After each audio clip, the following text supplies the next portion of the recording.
toi.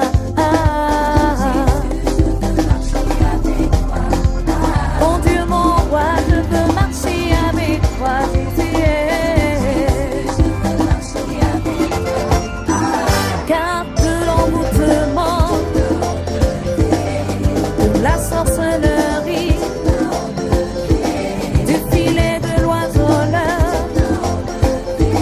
oui, de la pauvreté, éternelle.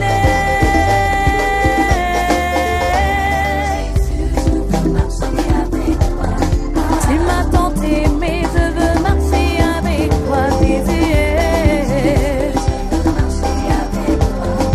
Tu m'as choisi, je veux marcher avec toi.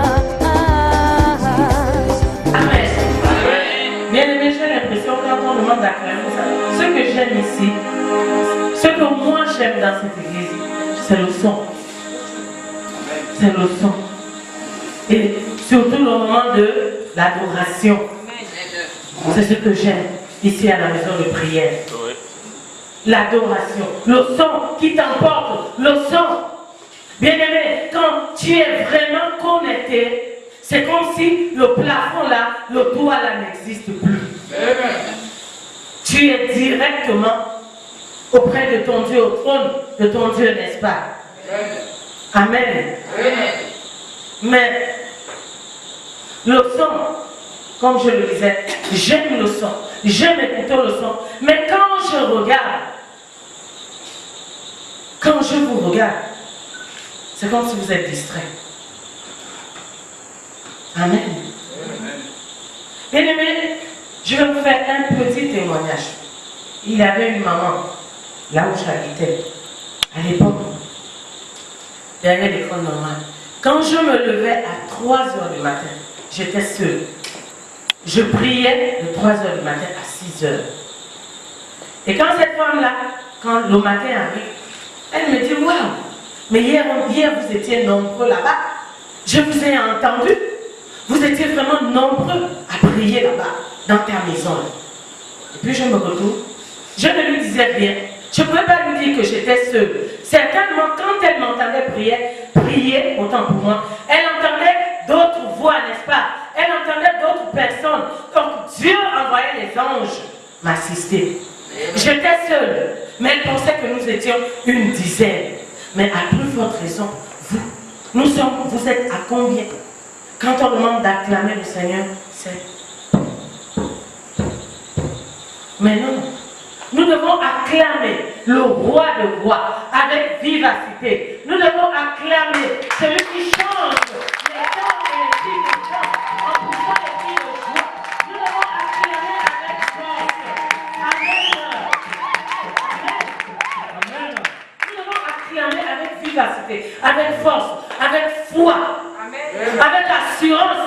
Amen. Pourquoi? Parce que nous avons l'assurance que nous nous approchons de ce Dieu-là et forcément, il va répondre à nos attentes. Amen. Amen. Amen. Nous nous approchons et ce qui est sûr, il va répondre à nos attentes. Amen. Il a mis fin au règne de mes souffrances, ainsi qu'à mes errances. Vous pouvez voir, le problème avec les chrétiens, c'est parce qu'ils veulent voir. Mais c'est déjà là. Bien aimé, quand tu proclames, c'est déjà là. Amen. Entre le temps de la proclamation, le temps de l'acceptation et le temps de l'accomplissement, il y a quelque chose qui se passe. Amen. Amen. Amen. Même si tes yeux de la chair ne voient pas, mais tes yeux de l'esprit voient. Ils savent que le temps de l'accomplissement est là, il est proche, Amen. Il est déjà là. Amen. Amen. Je te bénis, toi qui es là ce soir. Amen. Amen. Amen. Assieds-toi. Nous allons parler des choses du royaume. Ce soir, nous allons voir le thème de ce soir, c'est la saison de la visitation divine. Amen. La saison de la visitation divine. Parti. Nous allons directement prendre nos Bibles dans Luc chapitre 13 au verset 10.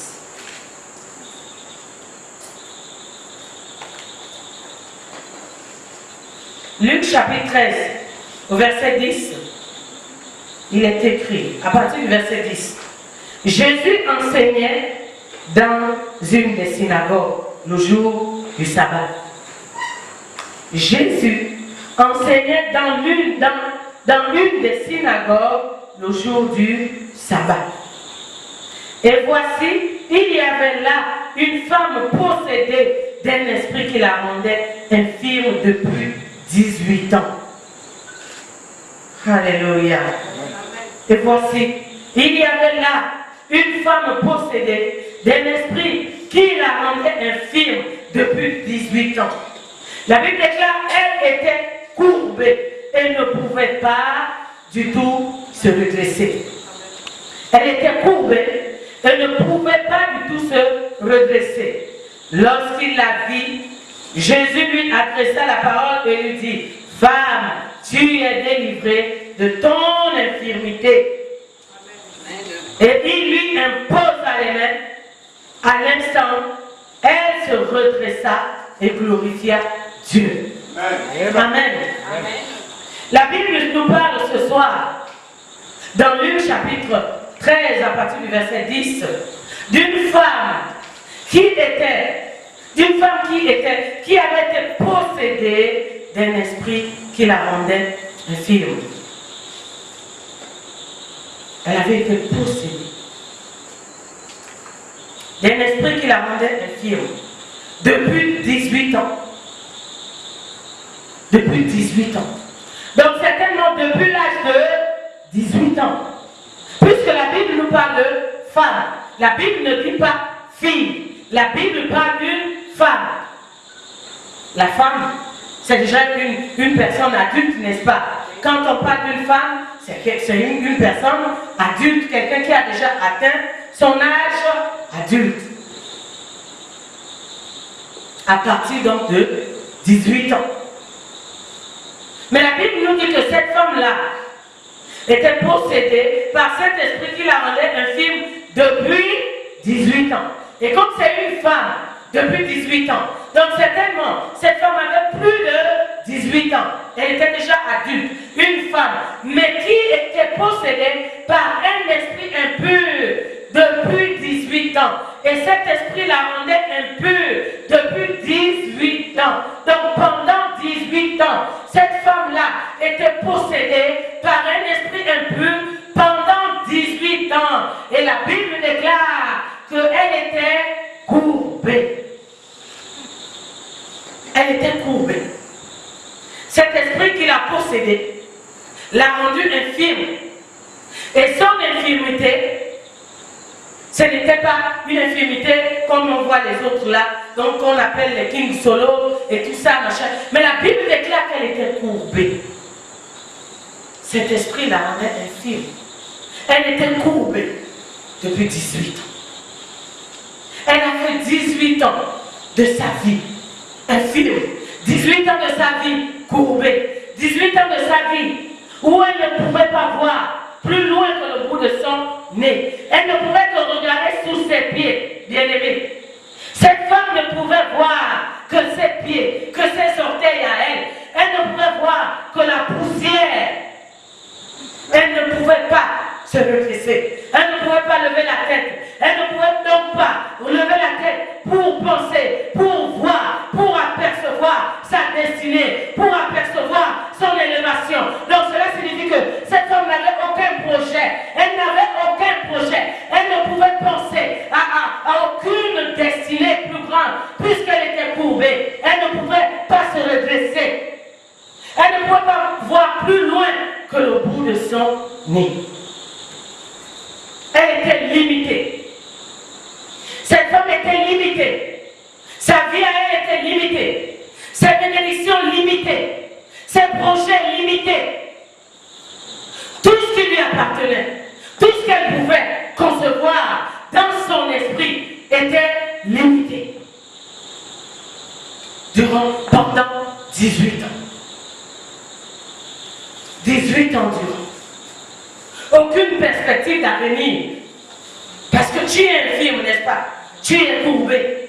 Quelle perspective vas-tu avoir pour ton avenir? Aucune, n'est-ce pas? Aucune. Pour toi, pour elle, n'est-ce pas, elle attendait certainement le jour de sa mort. Elle s'est dit, bon, je suis déjà limitée en tout et pour tout, je ne m'attends plus à rien, je n'attends plus rien du tout, je n'attends que la mort. Sa vie était complètement asséchée, puisqu'elle ne pouvait penser à aucune bénédiction. Elle ne pouvait même pas penser à aller en mariage. La Bible ne dit pas que cette femme était mariée. La Bible dit qu'elle était infirme, elle était courbée pendant 18 ans. Elle ne pouvait même pas songer à avoir un fiancé. Elle ne pouvait même pas songer un jour aller en mariage. Puisqu'elle était infirme, elle était courbée. Courbée. Bon, j'essaye parce que je suis... Hein? Je ne suis pas infime comme elle, comme cette femme, mais j'essaye un peu. J'essaye de voir un peu l'état dans lequel vivait cette femme. Est-ce que cette femme, même pour aller puiser de l'eau, cette femme ne pouvait pas se redresser? Elle marchait péniblement avec sa calebasse. Même, la Bible ne dit même pas qu'elle avait un enfant. Parce que comment devait-elle faire pour s'occuper, pour prendre soin de ses enfants ou de son enfant? Comment pouvait-elle faire pour prendre soin de son foyer? Comment pouvait-elle faire pour prendre soin? Courbée, mais j'arrive à me redresser, n'est-ce pas? Mais la Bible dit qu'elle ne pouvait même pas se redresser. Elle ne pouvait pas se redresser toute une vie, pendant 18 ans. Elle ne pouvait pas, depuis 18 ans. La Bible dit depuis 18 ans. Et si c'est depuis 18 ans, cette femme avait quel âge alors? Si c'est depuis 18 ans, elle avait peut-être la quarantaine, vous voulez? On parle d'une femme là. On parle d'une femme. Femme, à partir de 40 ans, je suis une femme. Je sais de quoi je parle. 40 ans, tu peux te dire que tu es une femme. 25, 38, non, tu n'es pas femme. Femme, c'est à partir de 40 ans. C'est quand tu as déjà 40 ans que tu commences à réaliser, waouh, moi je suis une femme. Tu commences même à voir la beauté, ta vraie beauté sortir. Quand tu te regardes, tu dis oui, donc je suis une belle femme. Si tu es vilaine aussi, moi aussi, hein. Même à 40 ans, je n'allais pas m'embellir, je ne change pas de visage, c'est que tu es vilaine. Amen. Amen. La Bible dit la Bible dit depuis 18 ans, oui, à partir de 40 ans, la beauté, l'âge, le bel âge, c'est à partir de 40 ans. Amen. Le bel âge, c'est à partir de 40 ans. Quand tu te regardes, tu regardes ton corps, tu dis oui, je suis une belle créature. À 38 ans, bon, tu es encore l'âge un peu, le corps là et encore, tu regardes encore, tu es jeune femme, jeune fille ou jeune homme, tu regardes encore. Mais à 40 ans, le front est déjà endurci. Quand tu regardes les femmes, tu dis oui, je suis une belle créature, je suis une belle femme. Si tu n'es pas transformé à 40 ans, je ne sais pas, peut-être qu'à 50 ans, que tu seras transformé. À 50 ans, c'est trop tard. Parce qu'à 40 ans, si tu es déjà sous le toit marié, l'homme doit pouvoir regarder. Quand il regarde, il dit, j'ai une belle femme. Ma femme est belle, hein? N'est-ce pas? Amen. La Bible dit depuis 18 ans, elle était courbée. Depuis 18 ans. Elle n'avait aucune perspective d'avenir. Depuis 18 ans. Donc, certainement, pendant l'esprit là, la gardait infirme depuis 18 ans. Donc, 18 ans durant, elle était courbée. 18 ans. Elle ne pouvait rien faire. Elle ne peut pas se redresser, n'est-ce pas? Elle ne pouvait même pas se laisser visiter, se faire visiter son petit boubal. Pas du tout. Elle ne pouvait pas, puisque la Bible dit qu'elle ne pouvait pas se redresser. Or, pour il faut, il y a une certaine position. Il faut être bien redressé, bien allongé. Non, mais tu as une bosse, ton dos est courbé, complètement. mon dos là, je ne peux plus vraiment faire parce que à l'âge là, je ne peux plus au risque de ne plus pouvoir me redresser. Non, je dis, est-ce qu'il y a quelqu'un qui peut venir vraiment montrer la courbe du dos? Non, même un jeune homme. Nous montrer comment cette femme-là, toi aussi tu as déjà les os serrés, tu ne peux plus. Oui, voilà. Viens nous montrer. Courbé, complètement courbé. Voilà. Quand tu es courbé comme ça, dis-moi, dans quelle ville tu peux aller te faire visiter le petit Dubaï? Jamais, n'est-ce pas? Même, en fait, personne n'aura même envie parce que la personne va se gêner. Elle va se dire, bon, elle est infime, elle est courbée, au risque de lui faire mal. Quand je vais vouloir là, Amen. Voilà même, regarde. Amen. Donc tout pour elle était arrêté. Tout pour elle était asséché. Tout était asséché dans la vie de cette femme-là. Tout était asséché. Dans sa vie. Tout était un désert. La solitude totale. Le désert total. Elle ne pouvait rien faire d'autre que attendre ces vieux jours dans son infirmité et puis se dire, bon, peut-être que je mourrai comme ça, n'est-ce pas? Sans même faire visiter mon petit Dubaï. Parce que dans cet état-là, qui va vouloir s'approcher? C'est compliqué, n'est-ce pas? C'est compliqué. Notre frère Gou, lui, il est infirme, mais il n'est pas courbé.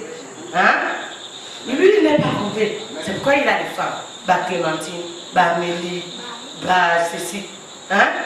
Mais elle, la Bible dit qu'elle était courbée. Et elle n'était pas courbée parce qu'elle a voulu. Et elle n'est pas née comme ça.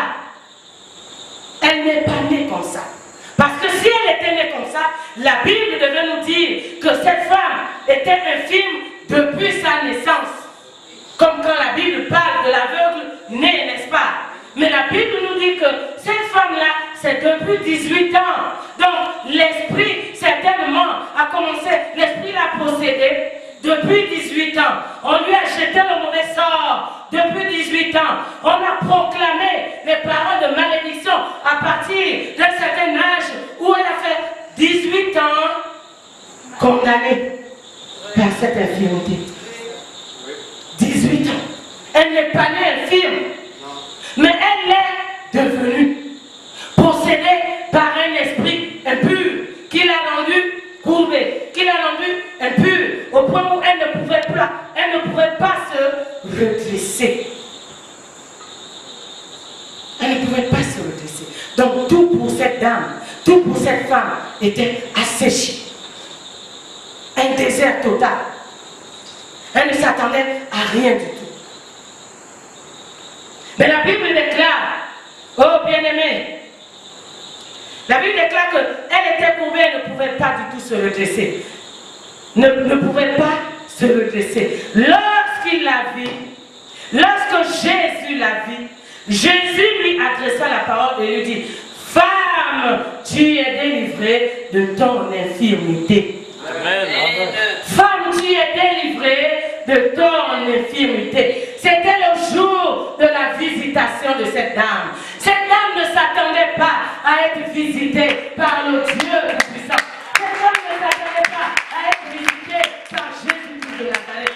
Tu es là, tu es assis ce soir, bien-aimé. Tu ne sais ni l'heure, ni le jour, ni le moment. Et peut-être que c'est ce soir. Certainement c'est ce soir que la situation par laquelle tu passes, la situation que tu traverses, qui a fait en sorte que depuis combien d'années tu es là-dedans, depuis combien d'années tu n'arrives pas à t'en sortir, tu es limité, tu es bloqué, tu ne peux rien faire, tu vis dans la sécheresse, tu as de l'argent mais tu ne peux rien construire, tu as de l'argent mais tu ne peux rien bâtir, tu es un jeune homme mais tu es asséché. asséché spirituellement, asséché physiquement, asséché financièrement, asséché matériellement. Il n'y a rien. Tout est courbé dans ta vie. Pourquoi? Parce que le jaloux s'est mêlé de ta vie. Il a vu quand tu as commencé à grandir. Il a vu ton étoile qui a commencé à briller. Il a vu l'étoile de tes enfants, qui est les étoiles de tes enfants qui ont commencé à briller. Et il est entré dans ta maison. Et il a commencé à proclamer les paroles de malédiction.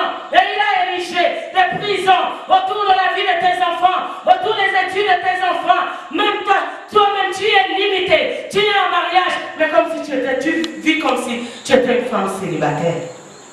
Tu es en mariage, mais tu vis comme un homme célibataire. Ta vie est courbée. Ta bénédiction est courbée. Tes finances sont courbées, asséchées. Aucune perspective. Par où vas-tu sortir?